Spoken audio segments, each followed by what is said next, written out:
Merhaba arkadaşlar. Şimdi size kanat tipli ördüğüm bu çantanın tarifini anlatacağım. Kanalıma abone olup beğeni yorum yapmayı unutmayın arkadaşlar. Farklı güzel değişik çanta modelleriyle karşınızda olabilmem için. Evet, bu şekilde çantamız. Biraz geniş bir çanta. Evet, tersi de böyle. İki parça halinde örüyorum ve kenarlarını birleştiriyorum. Evet, kaç santim olduğunu, enini, boyunu, uzunluğunu hepsini videonun sonunda ölçülerini verdim. Ayrıca açıklama kısmında da yazıyor. 320 gram ip kullandım çantamıza. Evet, çantamızın bir parçasını örmüştüm. Diğer parçasıyla örmeye başlayacağız şimdi hep beraber.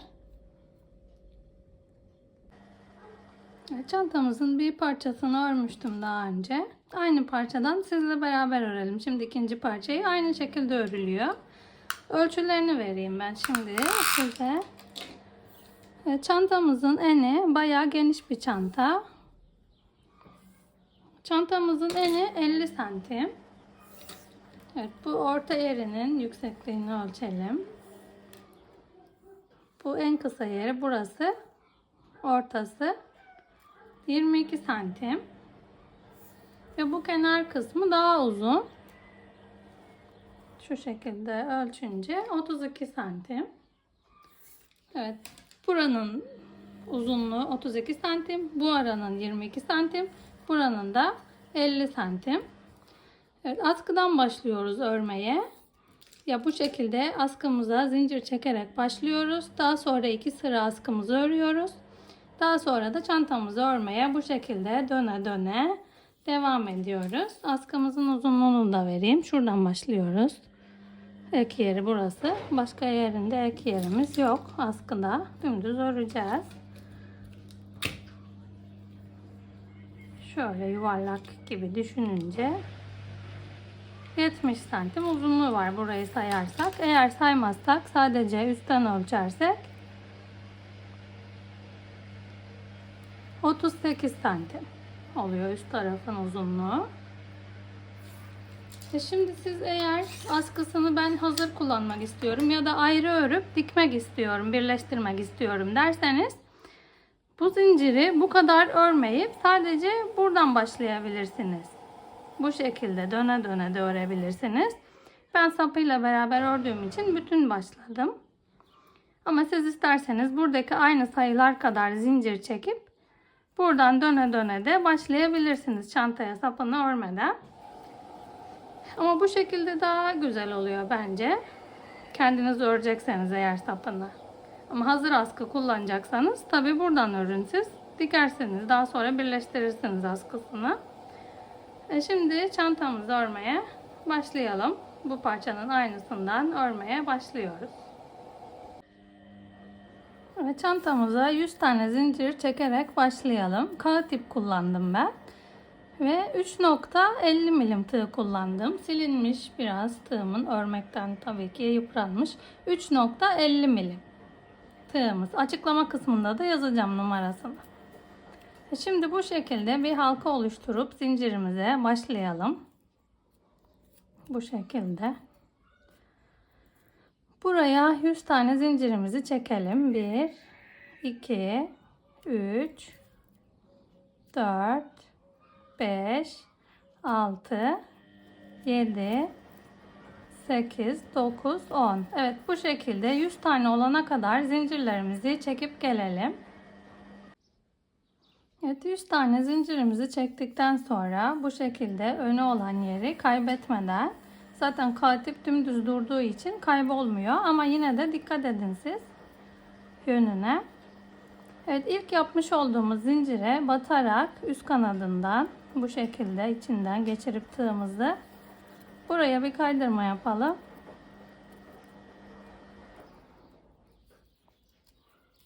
Bir kaydırmayla birleştirdim zinciri, başlangıcı ve bitiş yerini. 2 tane zincir çekelim şimdi buraya ve tığımıza dolayalım. Aynı boşluğa bir tane bu şekilde ilmek çıkarıp üçünü bir seferde ördüğümüz trabzandan yapacağız. Tekli trabzan ya da çakma sık iğne. Ya da yalancı sık iğne, yani hepsi aynı şey. Bir kere de çıkarılan trabzan. Bir tane tekli trabzanımızı yaptık. Şimdi sıradaki zincir boşluğuna bu şekilde yine üstünden batarak yine bir tane tekli trabzanımızı yapıyoruz. Yine doluyoruz. Sıradaki zincir boşluğuna yine bir tane tekli trabzanımızı yapalım. Bir seferde çıkardığımız. Yine doladık ve tekrar batıyoruz. Bu şekilde. Şimdi sayalım kaç tane olmuş. Bu zinciri saymayacağım. 1, 2, 3, 4 tane bir seferde çıkarılan tekli trabzan yaptık. Buradaki tekli trabzanımız 15 tane olana kadar, şimdi 4 tanesini yaptık. 11 tane daha yapalım. Toplamda 15 tane tekli trabzan yapıp gelelim.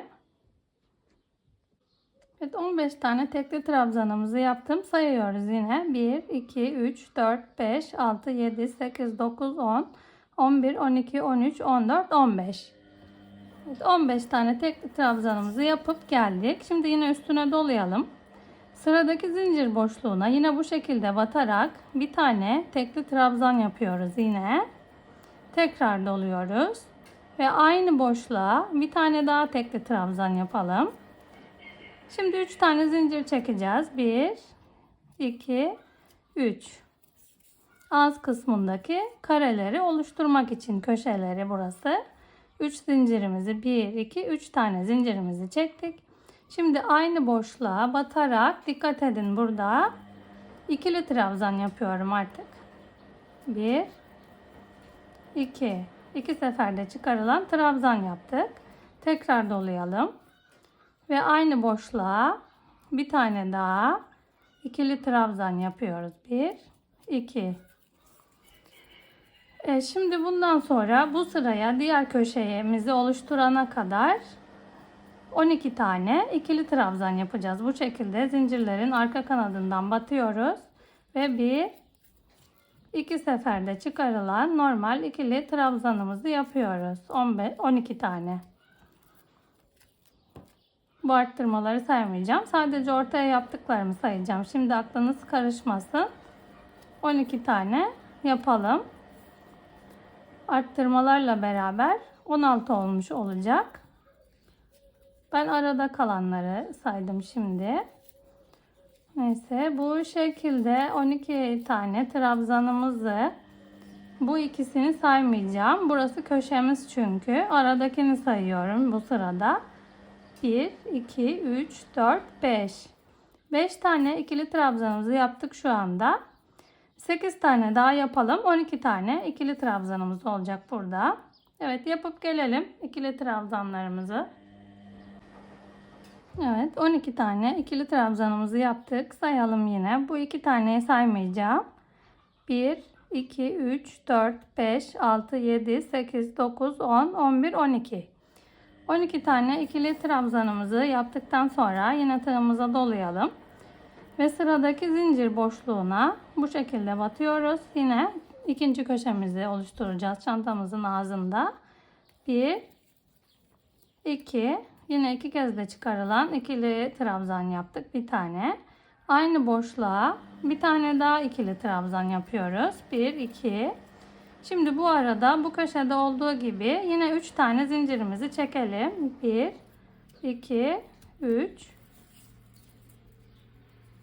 Şimdi buradaki aynı boşluğa tekrar bu şekilde tekli trabzan yapıyoruz. Bir seferde çıkarılan 1.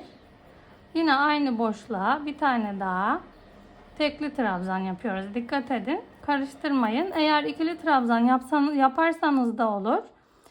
Ben o şekilde hoşlanmadım. Şimdi ikili trabzan yaptığım zaman öbür parçamızı da göstereyim size. Şimdi buralarda tekli trabzan yaptım ben. 2 sıra askımız. Askımız bitene kadar. Burada ikili sıra yapacağız yine. İkili trabzan yapacağız. Burada tekli trabzan yaptım. Çünkü ikili trabzan yaptığım zaman bu şekilde çantanın ağız kısmı çok fazla açıldı. Ve öyle hoş olmadı. Böyle tekli trabzan yapınca askı kısmını hiç değilse biraz daha toparlıyor. Daha güzel duruyor. Evet, onun için buralarda tekli trabzan yaptım. 15'er tane. Ve buradaki arttırma yerine de 2 tane tekli trabzan yaptım. Aralarda 3'er tane zincir çektim. Ve bu arada şu arttırmaları saymazsak 12 tane ikili trabzanımız var. Arttırmalarla birlikte 14-16 tane ikili trabzanımız oldu.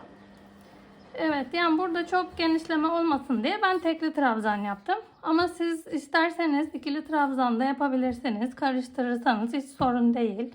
Sadece biraz daha geniş olur ağız kısmı. Onu anlatayım size. Evet, devam edelim şimdi.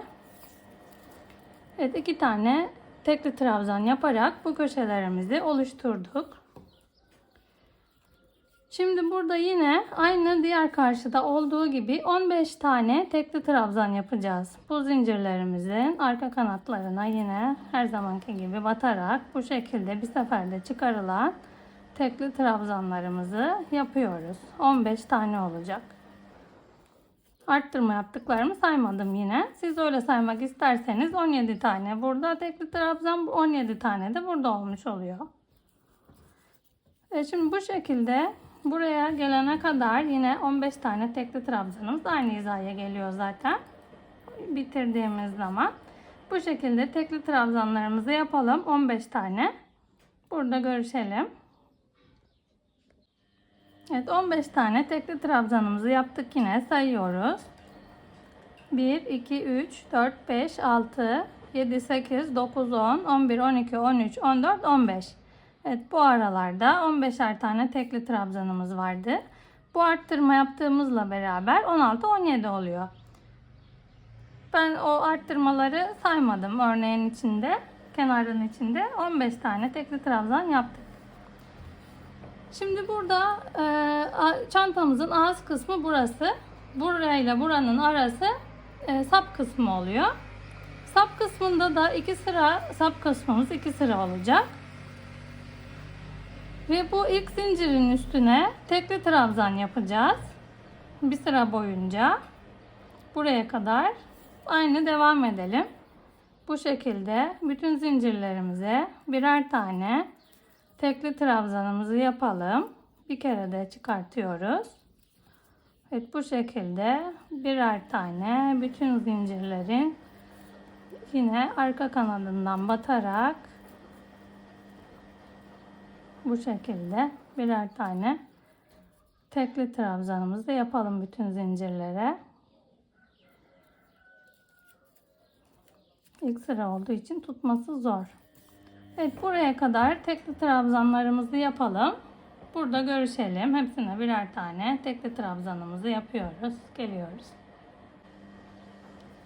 Evet, şimdi burada 15 tane tekli trabzan örmüştük. 1, 2, 3, 4, 5, 6, 7, 8, 9, 10, 11, 12, 13, 14, 15. 15 tane ördükten sonra 1, 2, 3, 4, 5, 6, 7, 8, 9, 10, 11, 12, 13, 14, 15, 16, 17, 18, 19, 20, 21, 22, 23, 24, 25, 26, 27, 28, 29, 30, 31, 32, 33, 34, 35, 36, 37, 38, 39, 40, 41, 42, 43, 44, 45, 46, 47, 48, 49, 50, 51, 52, 53, 54, 55, 56 tane daha tekli trabzan yaptık. Bir kere de çıkarılan. Buradaki başlangıç ipimizi, fazlalık ipimizi de burada içinde yürüttüm örerken. Evet, şimdi burada bu ilk yapmış olduğumuz trabzanın tepesine batıyoruz. Buradaki zincire değil, ilk trabzanın tepesine batıyoruz. Ve bir kaydırmamızı da yapalım buraya. Yine 2 tane zincirimizi çekelim. 1, 2. Yine aynı boşluğa bir tane tekli trabzan yapıyoruz. Bir sıra daha burada tekli trabzan yapacağım. Daha sonrakilerde ikili trabzan yapacağım. Ama siz isterseniz burada da ikili trabzan yapabilirsiniz. Ben tekli yapınca daha düzgün durduğunu düşündüğüm için tekli trabzan yaptım. Şimdi bu şekilde ilmeklerimizi alıyoruz ve hepsini bir seferde çıkarıyoruz. Alt sırada olduğu gibi bu şekilde tekli trabzanlarımızı yapalım. Burada arttırma yaptığımız köşeye gelene kadar yapacağız. Evet, buraya kadar tekli trabzanlarımızı yapıp gelelim. Buradakilerin üstüne de birer tane tekli trabzan yapacağız. Evet, örüp gelelim bu kenara kadar. Evet, kenara kadar ördük. Buradaki trabzanlarımıza da. Şimdi sayalım kaç tane olmuş. Buradaki zinciri saymıyorduk. 1, 2, 3, 4, 5, 6, 7, 8, 9, 10, 11, 12, 13, 14, 15, 16, 17. 2 tane arttırmamız oldu. Burada 17 tane tekli trabzanımız oldu. Şimdi buradaki zincir boşluğunun içine 2 tane yine tekli trabzan yapıp arttırma yapacağız. Burada da 1, 2. 2 tane tekli trabzanımızı yaptık. Şimdi 3 zincirimizi çekelim. 1, 2, 3. 3 tane zincirimizi çektikten sonra bu çantamızın aşağı doğru uzayacak kısmına geldik. Burada ikili trabzan yapıyorduk uzaması için aşağı doğru. Evet, aynı boşluğun içine bu şekilde batarak 1, 2, 2 seferde çıkarılan trabzan yaptık. Yine aynı boşluğa 1, 2, yine bir tane daha ikili trabzanımızı yaptık. Şimdi burada ilk baştaki trabzanımızın üstünde unutmuyoruz buradaki. Hepsine birer tane ikili trabzanımızı yapalım. Diğer köşeye gelene kadar bu şekilde 1, 2. Bu şekilde batıyoruz. 1, 2 ve ikili trabzanımızı yapıyoruz.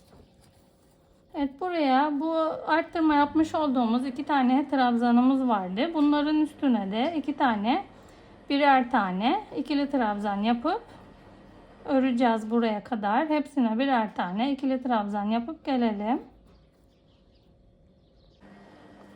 Evet, bu kenara kadar ikili trabzanlarımızı yaptık. Şimdi burada yine bu arttırma yaptıklarımı saymıyorum. Kaç tane olmuş bakalım. 1, 2, 3, 4, 5, 6, 7, 8, 9, 10, 11, 12, 13, 14, 15, 16 tane oldu. Alttaki arttırmaları da ördüğümüz için arttı bu sırada. Her kenarda bu iki kenarda ikişer tane artacak. Bu orta kesimde dörder tane artacak modelimiz. Bu şekilde ilerleyecek. Evet, şimdi bu boşluğumuza ikili trabzanımızı yapalım. 1, 2. Bir tane daha ikili trabzan yapalım. 1, 2 ve 3 tane zincirimizi çekelim. 1, 2, 3. Evet, 3 tane zincirimizi çektik. Şimdi yine buradaki zincir boşluğuna 2 tane tekli trabzan yapıyoruz. 1, bir tane daha, 2. Evet, şimdi tekli trabzan yapacağız burada. Bu ilk baştaki tekli trabzanımızın tepesini de unutmayalım. Evet, burada tekli trabzan yapacağız. Şimdi burada sayısını vermeyeyim ben size. Bu sırada çünkü sap öreceğiz. Bu başka hiçbir işlem yapmıyoruz. Burada hepsine birer tane tekli trabzan yapacağız buraya kadar. Evet, yapıp gelelim. Evet, tekli trabzanlarımızı örüp geldim. Şimdi 2 sıra tekli trabzan ördük askımız için. Ve ağız kısmımızın yan tarafları için burada ikili trabzan ördük. Şimdi ben siyah iple öreceğim 2 sırada. Ama siz eğer ben renk değişimi istemiyorum, düz renk öreceğim derseniz istediğiniz hangi renkse o renkten aynı devam edin. Şimdi bir sıra kutucuk yapacağım. Burada 2 sıra ikili trabzan, bir kutucuk, 2 sıra ikili trabzan, bir kutucuk, 2 sıra ikili trabzan olarak devam edecek böyle döne döne. Anlatacağım zaten biraz sonra. Ama ben şimdi bundan sonra siyahla devam etmek istiyorum. 2 sıra. 2 sıra açık renk, 2 sıra siyah, 2 sıra açık renk, 2 sıra siyah olacak şekilde öreceğim ben modeli. Ama siz isterseniz tek renk devam edin. Evet, en son tekli trabzanımızı yaptıktan sonra evet, yine bu şekilde zincire hiçbir işlem yapmıyorduk ve birinci trabzanın tepesinden bu şekilde tığımızı takalım. Ve geçecek olduğumuz ikinci rengimizin ipini takacağız. Ama siz aynı renkte devam edecekseniz bu ipi takın tığınıza. Ve bir kaydırma yapın buraya. Bu şekilde kaydırmamızı yapalım. Şimdi 3 tane zincir çekeceğim artık. Çünkü ikili trabzan yapacağım hepsinde. Tekli trabzan yapmayacağım artık. Sadece askı kısmı için geçerliydi. 1, 2, 3. 1, 2, 3 tane zincirimizi çektik. Şimdi buraya aynı buradaki trabzanımızın tepesine kaydırma yaptığımız boşluğa batalım. Ve burada da bir tane ikili trabzanımızı yapıyoruz. Şimdi kutucuklar yapacağım. Onun için bir zincir çekiyorum. Ve bir tane önüme gelen trabzanı atlıyorum ve diğerine batarak bu şekilde bir ikili trabzan yapıyorum. Sadece bu sıra için geçerli olacak. Yine bu sırada bu tepelerine batacağım. Daha sonraki yapacak olduğum kutucuklara bu şekilde arasına batacağım trabzanların. Şimdi bu ağız kısmında bu şekilde trabzanların üstüne batayım. Daha düzgün durar diye düşündüm ağız kısmı. Bir zincir çekelim. Ve bir kutucuk, bir trabzan atlıyoruz. Diğerine batarak bir tane, bir, iki, ikili trabzan yapıyoruz. Bir zincir çekiyoruz. Doluyoruz. Ve önümüzdeki ikili trabzanın tepesine atlıyoruz.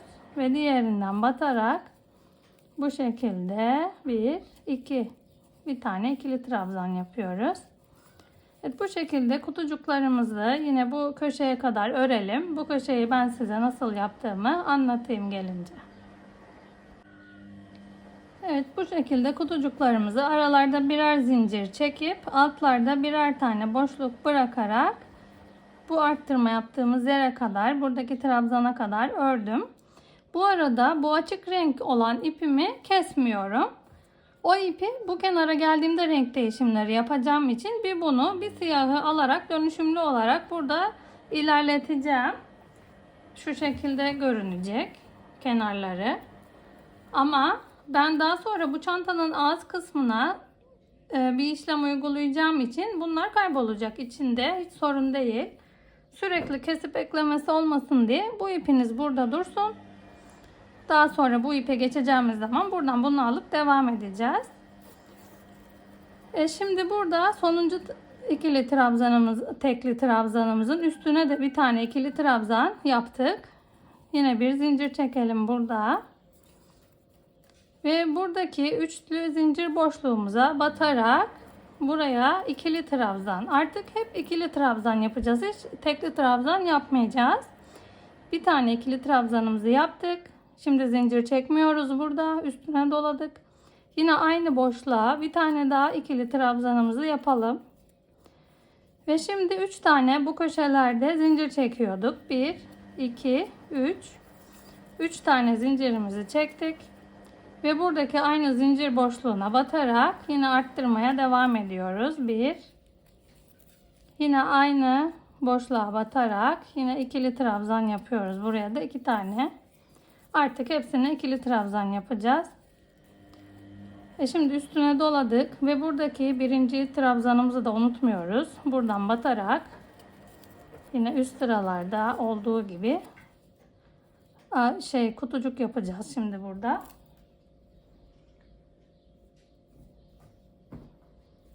Evet, birini atlayalım.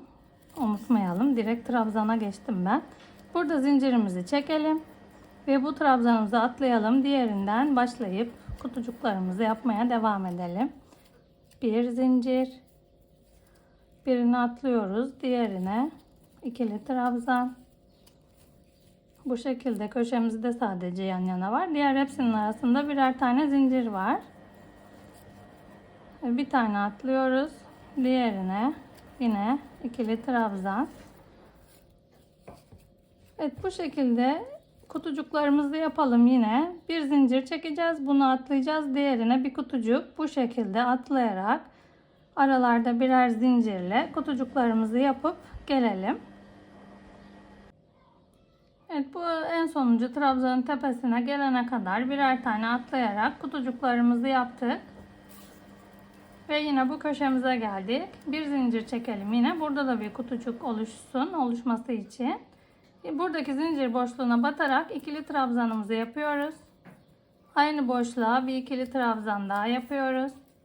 3 tane zincir çekiyoruz. 1, 2, 3 ve aynı boşluğa yine ikili trabzan yapacağız artık, biliyorsunuz. Tekli trabzan değil, askımız bittiği için. Bu şekilde 2 tane ikili trabzanımızı yaptık. Köşemizi oluşturduk. Şimdi burada yine bir zincir çekip kutucuklarımızı yapmaya devam ediyoruz. Bu ilk trabzanın üstü, bu birinci görünen, bunu unutmayın. Bunu atlıyoruz şimdi çünkü birer tane atlayıp da kutucuk yapıyoruz. Diğerine batarak bir tane ikili trabzanımızı yapalım. Bir zincirimizi çekelim. Ve önümüzdeki trabzanı atlıyoruz. Diğerinden batarak yine bu şekilde kutucuklarımızı oluşturuyoruz. Evet, şimdi burada ne kadar kutucuk yapacağız? Çünkü askımızı örmeyeceğiz artık. Direkt çantamızın gövde kısmını örmeye devam edeceğiz. Askımız bitti. Şimdi burada kaç tane kutucuk olmuş onu sayıyoruz. 1, 2, 3, 4, 5, 6, 7, 8, 9, 10. 10 tane kutucuğumuz var bu kenarda. Burada da 1, 2, 3, 4, 5, 6, 7, 8, 9, 10. Bununla beraber 11 tane kutucuğumuz oldu. Bu ağız kısmında çantamızı. Şimdi burada da 1, 2, 3, 4, 5, 6, 7, 8, 9, 10. 10 tane olana kadar aynı hizada olması lazım. Burada 10 kutucuk var. Buraya da 10 kutucuk yapacağız. Ve 10 kutucuk yapıp gelelim. Evet, kutucuklarımızı yaptım. 1, 2, 3, 4, 5, 6, 7, 8, 9, 10 tane kutucuğumuz oldu. Bu kenarda da 1, 2, 3, 4, 5, 6, 7, 8, 9, 10. 10 tane kutucuğumuz var. Bu arada 1, 2, 3, 4, 5, 6, 7, 8, 9, 10, 11. 11 tane kutucuğumuz oldu. Şimdi artık sap kısmını örmüyoruz. Çantamızı örmeye devam edeceğiz. Bu en sonuncu yapmış olduğumuz kutucuğun ikili trabzanı. Şimdi üst sıraya çıkıyoruz. 1, 2, 3 tane zincirimizi çekelim. Tığımıza dolayalım. Ve çantamızın bu şekilde iç yüzünü çeviriyoruz. Evet, şimdi burada her kutucuğa 2 tane ikili trabzan yapacağız. Bu şekilde 1, 2. Aynı boşluğa yine 1, 2. Tekrar doluyoruz. Yine bu kutucuğun içine 1. Yine aynı boşluğa 2. Evet, her kutucuğa ikişer tane ikili trabzan yapacağız. 1, 2, 3, 4. 4 tane trabzanımız oldu. Yine burada kutucuğun içine batarak ikili trabzanımızı yapalım. Aynı kutucuğa bir tane daha ikili trabzan yapıyoruz. Şimdi diğerine geçelim. Evet, bu şekilde yapacağız. Trabzanlarımızı her kutucuğun içine ikişer tane yapıyoruz. Evet, altta 1, 2, 3, 4 tane kutumuz vardı. Üstünde 1, 2, 3, 4, 5, 6, 7, 8 tane ikili trabzanımız oldu. Evet, bu şekilde her kutucuğa ikişer tane ikili trabzanımızı yapalım ve burada görüşelim. Evet, her kutucuğa ikişer tane ikili trabzanımızı yapıp bu altta arttırma yaptığımız yere kadar geldik. Şimdi burada her birine birer tane ikili trabzan yapıyoruz. 1, 2. Diğerine de bir ikili trabzan yapalım. Bu şekilde 2 trabzan da buraya yaptık. Şimdi buradaki boşluğa yine 2 tane ikili trabzanımızı yapalım. Köşemizi oluşturmak için ve arttırmamızı yapmak için 1, 2 tane ikili trabzan yaptık. 3 tane zincir çekiyoruz. 1, 2, 3. Yine aynı boşluğa 2 tane ikili trabzanımızı da yapalım. Arttırmamız bu şekildeydi. Şimdi buradaki 2 tane ikili trabzana birer tane ikili trabzanımızı yapıyoruz. Diğerine de bir tane. Evet, köşe dönüşü bu şekilde.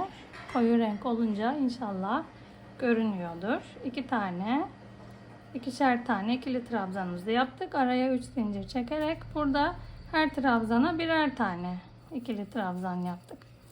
Şimdi yine buradaki kutucuğun içinden başlıyoruz ikili trabzanlarımızı yapmaya. 1 2, her kutucuğa 2 tane ikili trabzanımızı yapıyoruz. Bu şekilde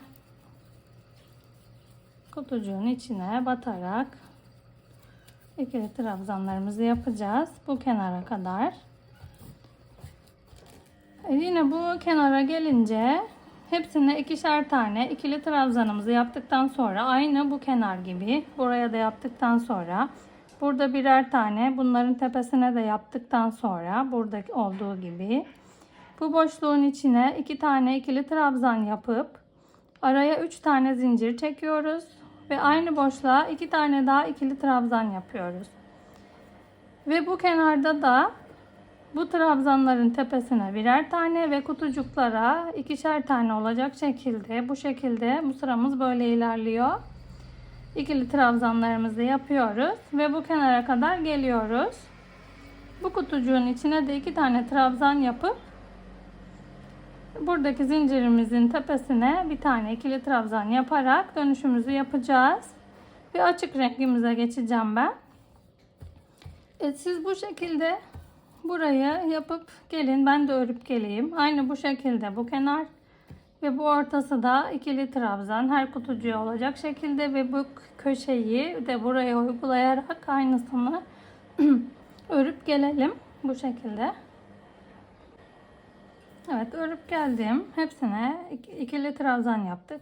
Yine kutucuklara aynı anlattığım gibi tekrarlamayın. Bu köşemizi de burası gibi oluşturduk. Ve şimdi renk geçişine geçiyorum. Yine rengimizi değiştireceğim. Ama siz aynı renkle devam edecekseniz bir sırada trabzan örmek için normal 3 zincir çekip dönüşünüzü yapabilirsiniz. Ben şimdi açık renk ipimizi ekleyeyim. Siz istediğiniz şekilde örebilirsiniz rengini. Evet, 1, 2, 3 tane zincirimizi çekiyoruz. Bu siyah ipimiz burada kalsın. Daha sonra buradan bunu yürüteceğiz aynı şekilde. Döndürüyoruz çantamızı. Ön yüzünü, çantamızın dış yüzünü. Evet, 3 tane zincirimizi çektik. Şimdi burada birinci trabzan tepesinden başlayarak bu şekilde ikili trabzanlar yapacağız. Hepsine birer tane ikili trabzan yapacağız. Bu sırada başka hiçbir işlem olmuyor. Model yok. Hepsinin tepesine sadece birer tane ikili trabzan yapıyoruz. Bu şekilde. Hepsine birer tane ikili trabzanımızı yapalım. Buraya kadar gelelim. Yine burada görüşelim. Evet, burada bütün ikili trabzanlarımızın üstüne birer tane ikili trabzanımızı yapıp yine bu köşedeki arttırma yerimize geldik. Şimdi burada bu kutucuğun içine yine 2 tane ikili trabzanımızı yapıyoruz. Aynı alt sıralarda olduğu gibi 3 tane zincir çekiyoruz. 1, 2, 3. Yine aynı kutucuğun içine 2 tane daha ikili trabzan yapıp arttırmamızı yapıyoruz. Hem yanlardan hem aşağı doğru genişlemiş oluyor çantamız. Yine burada da bütün bu trabzanların tepesine gelecek şekilde birer tane ikili trabzanımızı yapalım. Bu kenara kadar hepsine birer tane ikili trabzanımızı yapıp yine bu köşemizi de anlatmayayım. Aynı bu köşede olduğu gibi bu köşeyi de dönelim. Buraya kadar hepsine birer tane ikili trabzan yapıp gelelim. Köşedeki arttırmamızı yapalım burada. Evet. Sıra sonunda görüşelim. Şimdi örüp geldim ben. Burada isterseniz bir kez sayalım. Eşit olsun iki kenar. Bu trabzanlarımızı sayıyoruz. 1, 2, 3, 4, 5, 6, 7, 8, 9, 10, 11, 12, 13, 14, 15, 16, 17, 18, 19, 20, 21, 22, 23, 24, 25, 26, 27. Baştaki zincirle beraber 27. Bu kenarı da sayalım. Eşit olsun iki kenarı. Ağız kısmı çantanın 1, 2, 3, 4, 5, 6, 7, 8, 9, 10, 11, 12, 13, 14, 15, 16, 17, 18, 19, 20, 21, 22, 23, 24, 25, 26. Şimdi buradaki zincirimizin üstüne de bir tane 1, 2, 3. zincirin tepesine de bir tane ikili trabzanımızı yapalım. 27 tane karşılıklı trabzanlarımız oldu. Evet, şimdi bu kenarda bir üst sırada kutucuk yapacağımız için 4 zincir çekeceğiz. 3 zincir kenar için, 1 zincir kutucuk için çekiyoruz. 1, 2, 3, 4. 4 tane zincirimizi çektik. Ve bu şekilde çeviriyoruz modelimizi. Ve burada altta 1, 2, 3. trabzanımızdan sonraki boşluğa bu şekilde batarak bir tane ikili trabzan yapıp bir kutucuk oluşturuyoruz buraya. Bir zincirimizi çekelim. Arada burada şimdi 1-2 trabzan atlayacağız ve buradaki kutucuktan ikili trabzan yapıp bir kutucuk oluşturuyoruz. Tekrar bir tane zincir çektik. Altta 1-2 trabzan atlıyoruz ve buradaki boşluktan bir kutucuk oluşturuyoruz. Siz isterseniz normal trabzan yapar gibi bir tane trabzan tepesi atlayıp diğerinden bu şekilde batarak da kutucuk yapabilirsiniz. Ben böyle daha çok seviyorum. Daha güzel görünüyor. Bir zincir çekiyoruz. 1-2 tane trabzan atlıyoruz ve buradaki boşluktan batarak ikili trabzanımızı yapıyoruz ve bir zincirimizi çekiyoruz. Evet, bu şekilde kutucuklar oluşturacağız. 2 tane trabzan atlayarak bu araya birer tane bu şekilde ikili trabzanlarımızı yapalım. Araya birer zincir çekerek kutucuklarımızı oluşturalım. 1, 2, 3, 4, 5, 6, 7, 8, 9, 10, 11, 12. Buraya da bir kutucuk yapacağımız için 13 tane kutucuk yapıp gelelim. 12 tane yapalım. 13.'ü göstereyim ben size. Evet, 12 tane kutucuğumuzu yaptık. 1, 2, 3, 4, 5, 6, 7, 8, 9, 10, 11, 12. Ve bir tane zincirimizi çektik. Yine bütün kutucukların arasında olduğu gibi. Şimdi 2 tane yine trabzanı atlıyoruz. Ve buradaki boşluğa bu şekilde batarak ikili trabzan yapıyoruz. Yine 2 tane. 1. Aynı boşluğa bir tane daha. 2. Bu arada 3 tane arttırmamız vardı. Yine aynı şekilde. Ve yine aynı boşluğun içine 1, 2 tane ikili trabzanımızı yapalım. Bir zincirimizi çekelim. Ve kutucuklarımızı yapmaya devam edeceğiz burada. Yine 2 tane 1-2 trabzan atlayıp buradaki boşluğa batıyoruz. Ve ikili trabzanımızı yapıyoruz. Bir zincir çekiyoruz. Yine 2 tane trabzan atlayıp bu boşluğa batarak ikili trabzan yapalım ve bir zincir çekelim. Evet, bu şekilde ilerleyecek. Aynı burası gibi bu köşede de aynı işlemi yapacağız. Bu önüne gelene kadar trabzan.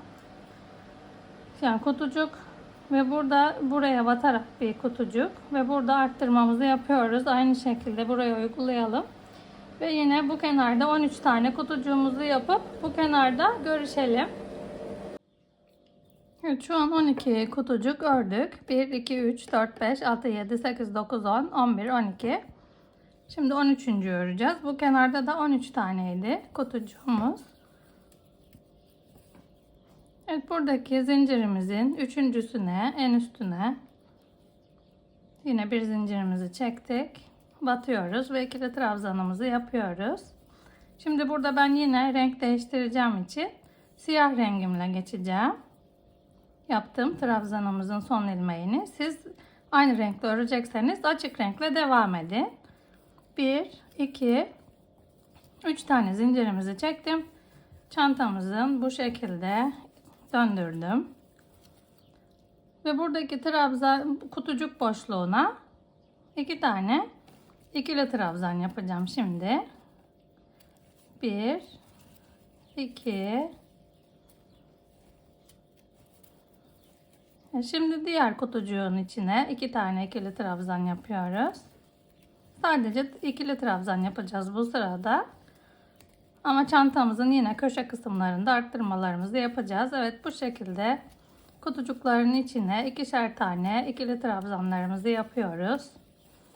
Evet, modelimiz bu şekilde. Ben size hepsini anlatmayayım. Her sırayı anlatmayayım. Eğer tek renkle örüyorsanız 2 sıra trabzan, bir sıra kutucuk olarak ilerliyor modelimiz. 2 sıra trabzan, bir sıra kutucuk. Evet, bu şekilde ilerleyecek. Ama renk geçişli yapıyorsanız bir gidiş, bir dönüş, renk geçişi, bir gidiş, bir dönüş, renk geçişi. Her bu kenara geldiğimizde ipimizin rengini değiştiriyoruz. Şimdi bu şekilde ipimizi kesmiyoruz. Aynı iple devam ediyoruz. Daha sonra ağız kısmını örerken bunlar içinde kalacak, görünmeyecek. Şimdi bu sıramızda yine buradaki alt sıradaki gibi her kutucuğun içine 2 tane ikili trabzanımızı yapıp bu köşemizi aynı buradaki gibi oluşturup alt sıradaki gibi ya da buradaki gibi oluşturup daha sonra dönüşte de yine siyah rengimizle buradaki gibi ikili trabzan sıramızı yapacağız. Yine köşemizi oluşturuyoruz çantamız bitene kadar. Evet, çantamız bitene kadar bu köşelerimiz aynı. 2 sıra ikili trabzan, bir sıra kutucuk, 2 sıra ikili trabzan, bir sıra kutucuk olacak şekilde çantamızın boyunu ne kadar istiyorsak o kadar örüp gelelim. Ben 50 santim olana kadar ördüm. Bu dikdörtgen uzunluğu mesafesi 50 santim olana kadar örmüştüm parçamızı. Evet, siz de bu şekilde örüp gelin. Aynı renkte örüyorsanız 2 sıra trabzan, bir sıra kutucuk, 2 sıra trabzan, bir sıra kutucuk olacak şekilde. Renk geçişli örüyorsanız da bu şekilde her gidip geldiğimizde renk geçişimizi yapıyoruz. Dönüp geldiğimizde renk geçişimizi yapıyoruz. Bu şekilde ilerliyor. Evet, istediğimiz ene ulaşana kadar çantamızı örüp gelelim. Evet, ben parçamızı örüp geldim. 2 sıra trabzan, bir sıra kutucuk, 2 sıra trabzan, bir sıra kutucuk olacak şekilde bu şekilde ördüm ve bitirdim. Genişliğimiz bu şekilde benim için yeterli. Şimdi santimini vereyim ne kadar ördüm. Şu kenardan başlayalım ölçmeye. Şöyle 50 santim. Diğer parçamız gibi. Şimdi ben renk geçişlerini bu şekilde yaptım. Ve bu renk geçişinde ip değiştirdiğimiz yerler bu şekilde göründü. Ben içinden yürütmedim burada. İsterseniz siz burayı örerken bu ipi de aldırabilirsiniz üstüne. Ama ben çantanın ağzına sık iğne falan gidip bir işlem daha uygulayacağım için içinde kalacak. Bunlar zaten görünmeyecek. Evet, şimdi burada bu siyah ipimizi keseceğiz. Sonuna kadar kesmedik. Sürekli renk geçişlerinde ipimizi değiştirdik sadece kesmeden. Evet, burayı ayarlayacağız. Buna ihtiyacımız yok artık. Keselim siyah ipimizi. Ve bunu içinden yürüterek kaybedeceğiz burada. Siyah rengimizin içinde yürüterek kaybedelim. Siz tek renk ördüyseniz eğer sizin böyle renk geçiş yeriniz olmayacak. 2 sıra trabzan, bir sıra kutucuk olarak tek renkle öreceksiniz aynı şekilde anlattığım şekilde başlangıcını. Şimdi ben burada 2 sıra bir gidiş, bir dönüş yine siyah yaptıktan sonra, ördükten sonra bir sırada bu şekilde açık renkle ördüm. Buradan. Evet, yine burada köşelerde arttırmamızı yaptım. Aynı ördüğümüz şekilde.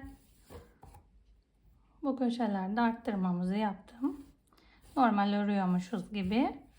Şimdi çantanın bu kenar kısmında şu önce yapmış olduğum parçada göstereyim size. Bu şekilde kenarında bir kıvrım olsun istedim ben. Onun için farklı öreceğim. Şimdiki açık renkli ördüğüm sırayı. Şu an şu sıradayım. Şu siyahtan sonraki sıradayım. Şimdi dönüşü farklı öreceğim ki bu şekilde kıvrık dursun. Ama siz isterseniz 3 sıra sadece açık renk örebilirsiniz.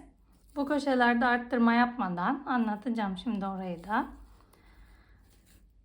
İsterseniz 2 parçayı bu şekilde örüp bitirebilirsiniz. Tekrar bu şekilde kesip ipinizi aynısından bir parça daha örüp bu araya köprü örebilirsiniz, körük örebilirsiniz. Ayrıca trabzanlardan 3-4 sıra örüp buraya dikebilirsiniz. Ben bu şekilde yaptım. Kenar kısmını böyle daha düzgün görünür diye düşündüm. Dikmesi olmaz diye. Siz öbür türlü daha iyi olur derseniz öyle de yapabilirsiniz. Evet, şimdi o geçiş kısmını göstereyim. Yine normal trabzan sıramızı ördük. İkili trabzan sıramızı ve kenara geldik. Tabi bu kenarla bu kenardaki trabzan sayıları aynı olacak. Her sırada dikkat edelim buna. Şimdi 3 tane yine zincirimizi çekelim. Her dönüşte olduğu gibi. Sadece kutucuk yaptığımız dönüşte 4 zincirle dönüyoruz. Ve birinci trabzanımızdan başlayarak bu kıvrımı oluşturmaya başlayalım.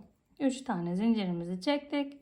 Şimdi kıvrım oluşması için bu alttaki ilmekle beraber üstteki ilmeğin ön tarafından, yani normalde trabzanımızın üstüne bu şekilde batacaktık. Ama ben burada kıvrım oluşmasını istediğim için arkadakine batmıyorum. Sadece öndekine batacağım. Bu alttaki eksi gibi görünen ilmekleri de aldırıyorum.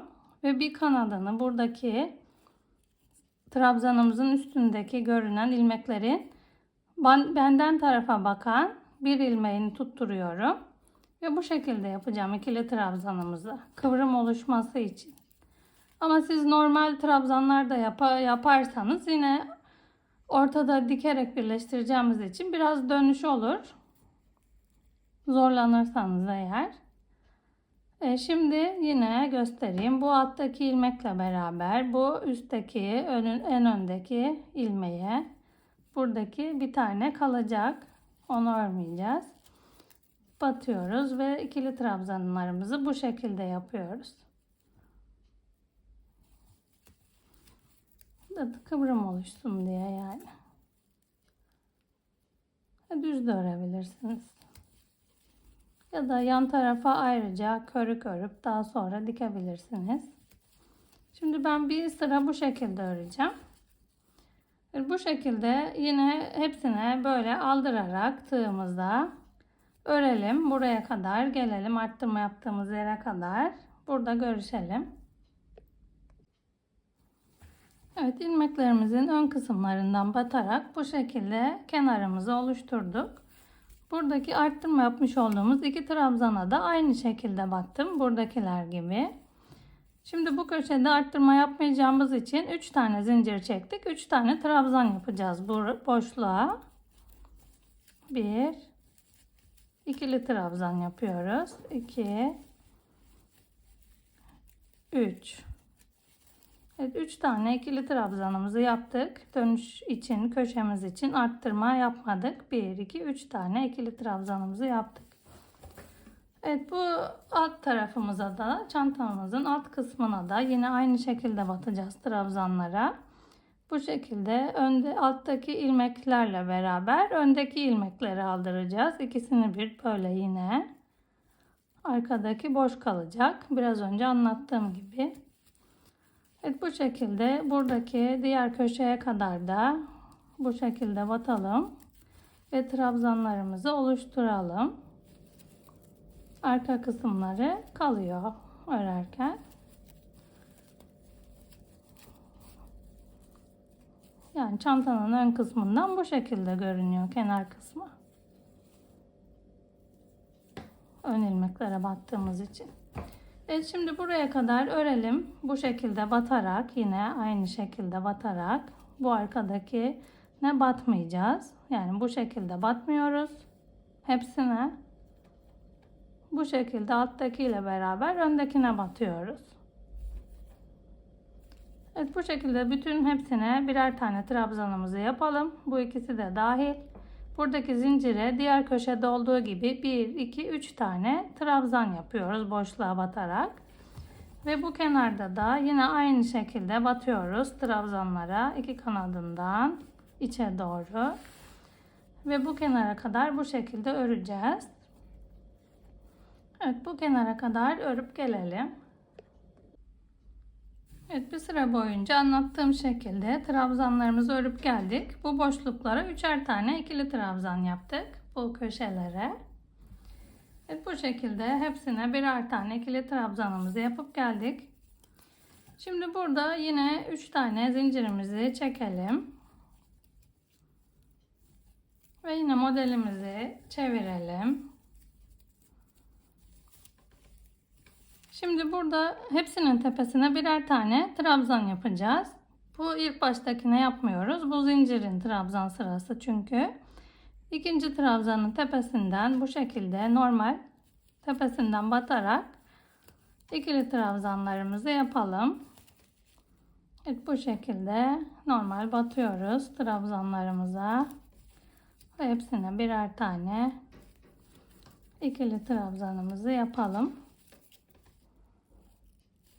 Bu şekilde hepsinin tepesine birer tane yapacağız. İkili trabzanlarımızı bu şekilde yapıyoruz. Bu köşede de hiçbir işlem yok. Hepsine yine normal birer tane ikili trabzanımızı yapalım. Bu kenara kadar gelelim. Ve artık başka bir sıra örmeyeceğiz. Dikme işlemine geçeceğiz. Onun için burada ipimizi keselim. Buradaki fazlalık uçlarımız varsa bu uçlarımızı içinde kaybedelim, temizleyelim. Ve daha sonra dikim aşamasını göstereceğim size. Nasıl birleştirdiğimi anlatacağım. Evet, bir sıra boyunca, bütün sıra boyunca bir sıra ikili trabzan örüp gelelim. Şimdi parçalarımızı ördük. Bu şekilde iki parçamızı birbirine nasıl tığla birleştirdiğimi göstereyim. Eğer siz tığla birleştirmede zorlanırsanız iğneyle de normal dikerek birleştirebilirsiniz. Evet, iki parçamızı da bitirdik. Şimdi kenarına nasıl birleştirdiğimi göstereyim. Siz isterseniz tığla öremiyoruz derseniz iğneyle de bu şekilde karşılıklı gelecek şekilde birleştirebilirsiniz. Çantamızın ön yüzündeyiz. Ve şimdi burada ilk başta çekmiş olduğumuz üçlü zincirimiz vardı. O zincirimizin en üstündekine batalım. Ve ipimizi buraya sabitleyelim. Bir zincirle sabitleyelim. Ve şimdi bu batmış olduğumuz yerden yine tığımızı geçirelim. Bu ipimizi çantamızın iç tarafına, altına doğru, bu şekilde altta duracak bu ip. Bu şekilde içeriye doğru çekelim. Ve karşıya dek gelen buradaki yine kenardaki yapmış olduğumuz trabzanın bu en alttaki kanadından batalım. Bu şekilde ikisine bir batmayalım. Sadece alttaki kanadından batalım. Ve ipimizi alttan doluyoruz tığımızda. Ve bu batmış olduğumuz kanatla beraber şimdi ipimizi sabitlediğimiz yerden bu şekilde tığımızı geçirip bir kaydırma yapıyoruz. Bu ipimiz altta duracak. Şimdi önümüzdeki trabzanın arka kanadından tığımızı takalım. Yine burada 2 tane kanat vardı. Bunun arkasındakinden takıyoruz. Ve karşısına dek gelen ilmeğimizin de buna takmıştık biraz önce. Bunu örmüştük. Diğerinden bu 2 tane kanadın altta kalanından bu şekilde tığımızı geçirelim. Ve ipimizi alttan tığımıza takıyoruz, doluyoruz ve bir kaydırma yapıyoruz. Hepsini bir seferde çıkaralım. Şimdi sıradakine çok germeyelim tığımızda ilmeğimizi, biraz bollaştıralım. Çok da bollaştırmayalım, rahat olsun biraz. Önümüzdeki yine bu kanatlardan iç taraftakine bu şekilde tığımızı takıyoruz. Ve karşısına dek gelen bu sıradaki ilmeğimizin de alttaki ilmeğinden takalım tığımızı. Ve alttan tığımıza doluyoruz ipimizi. Ve dışarıya doğru çekiyoruz. Yani bir kaydırma yapacağız. Burada biraz zor oluyor birkaç tanesi başladığımız zaman. Ama sonra üreyecek. Evet, bu yapmış olduğumuzdan çıkardık. Bundan da çıkarıyoruz. Ve buradan da çıkarıyoruz. Hepsinden bir seferde çıkarıyoruz ve bir kaydırma yaptık. Tekrar buradan alttaki kanattan yine aynı ve karşısına dek gelenden yine aynı alttaki kanadından, tek kanadından tığımızı takalım ve hepsini bu şekilde örerek bir kaydırma yapalım. Evet, yine bu şekilde takıyoruz. Karşısına dek gelen ilmeğe de bir kanadından bu şekilde takıyoruz. Tığımızı, ipimizi doluyoruz. Ve bu ilmeğimizi bu şekilde çıkarıyoruz. Ve bir kaydırma oluşuyor burada. Evet, bu şekilde öreceğiz. Şimdi birkaç tane de hızlı şekilde öreyim. Aklınız karışmasın. Bu şekilde kaydırmalarımızı yapıyoruz. Böyle tığımızı alttan doluyoruz. Ve hepsini bir seferde çıkarıyoruz. Tığımızda bir ilmek var. Bu kanattan geçiriyoruz. Diğer kanattan geçiriyoruz. Alttan tığımıza doluyoruz ipimizi. Ve bu şekilde üçünü bir seferde çıkarıyoruz. Evet, birleştirme işlemi bu kadar. Eğer size zor gelirse iğneyle de birleştirebilirsiniz. Siz dikerek. Nasıl daha farklı bir birleştirme yönteminiz varsa o şekilde de yapabilirsiniz. Evet, ben bu şekilde birleştiriyorum. İki kenarını da, yani hepsini boydan boya. Şimdi bu gösterdiğim şekilde burayı öreceğiz. Ve çantamızın buraya gelene kadar, bu hizaya, bitiş yerine kadar yanlardan, alttan ve buradan hepsini yine kaydırma yaparak gösterdiğim şekilde birleştiriyoruz. Burayı birleştirdikten sonra burada ipimizi kesmeyelim. Buraya kadar örüp gelelim. Burada görüşelim. Evet, bu şekilde kenar kısmını kaydırma yaparak birleştirdim. Şimdi bu alt kısmında bir sırada sık iğne öreceğim. Evet, bu şekilde ipimizi kesmemiştik. Ve bu ağız kısmına bir zincir çekelim burada.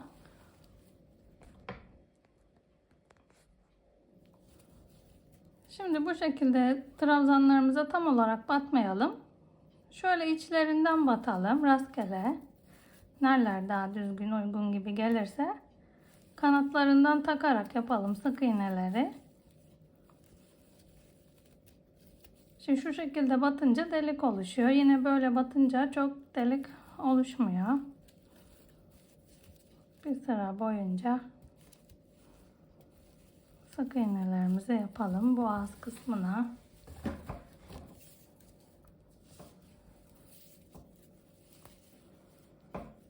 Şöyle rastgele trabzanların kanatlarından batarak sık iğnelerimizi yapalım. İkişer tane her trabzana ya da zincire tek gelen yerde hepsinde ikişer tane sık iğnelerimizi yapalım.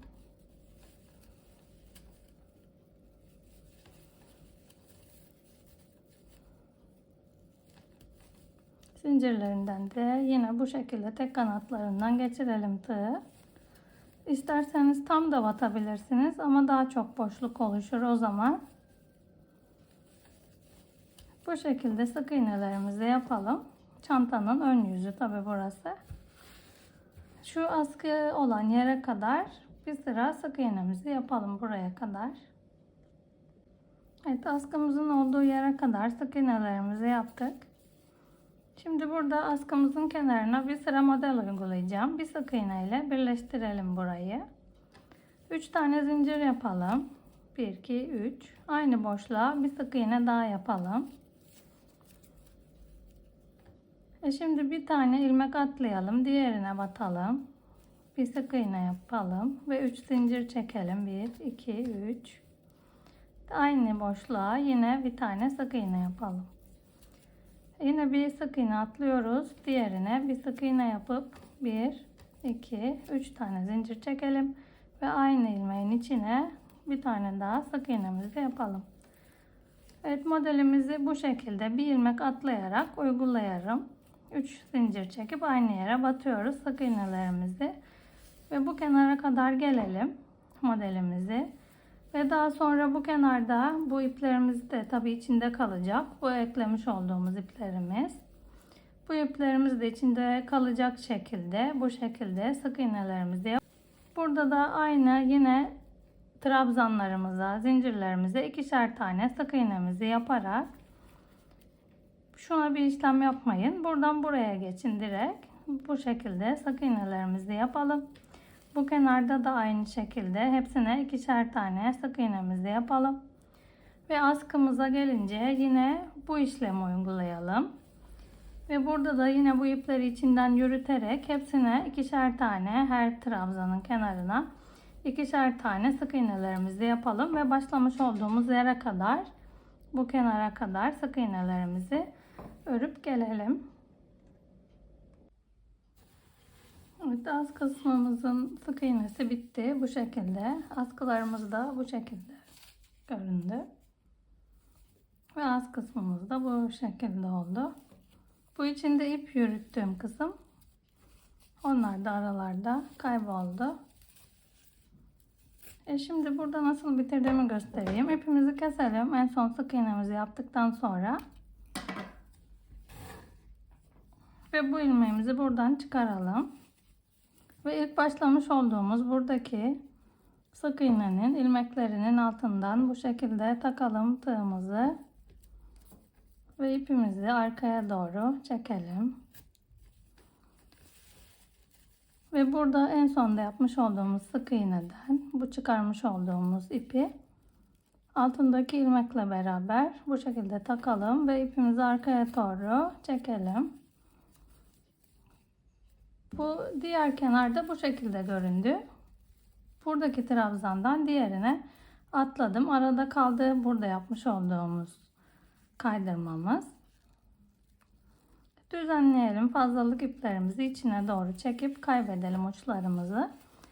Evet, bu ucumuzu da içinden yürüterek kaybedelim.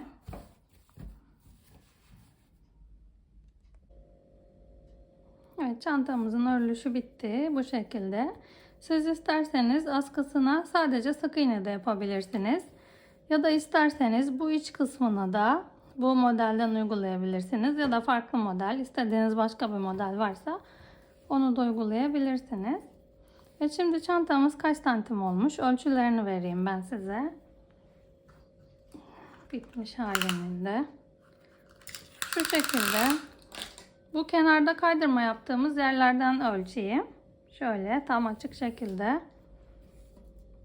55 santim olmuş. Kenardaki kaydırmalarımızdan ölçtüğüm zaman enini. Şu şekilde uzunluğunu ölçelim. Yine kaydırmaya kadar ölçüyorum. Bu da 35 santim. Bu kısa yerini de ölçelim. Yine kaydırmaya kadar 25 santim. Askı boyunu da ölçelim. Şöyle birisinden tutayım. Sadece çantanın üst tarafını ölçtüm. Evet, 38 santim askı uzunluğu. Evet, bu şekilde güzel geniş bir çantamız oldu. Kullanışlı. İsterseniz siz tek renkte örebilirsiniz. Ve çantamıza 320 gram ip gitti. Bu arada toplamda siyah beyaz hepsi toplam çantamızın ağırlığı 320 gram. İsterseniz az kısmına çıt çıt dikebilirsiniz. Ya bu kenarlara ya ortasına. Ya da böyle hiçbir şey dikmeden de kullanabilirsiniz. Kapatmadan. Astarlayabilirsiniz. Astarlatabilirsiniz. Çantamızın anlatışı bu kadardı. Farklı başka modellerde görüşmek üzere. Bu arada Pinterest'te, Facebook'ta, Instagram'da da Funda'dan El İşleri sayfalarımın ismi. Beni o hesaplardan da takip edip beğeni yorum yapabilirsiniz. Evet, başka çanta modelleriyle görüşmek üzere. Yapacak olan herkese kolaylıklar dilerim.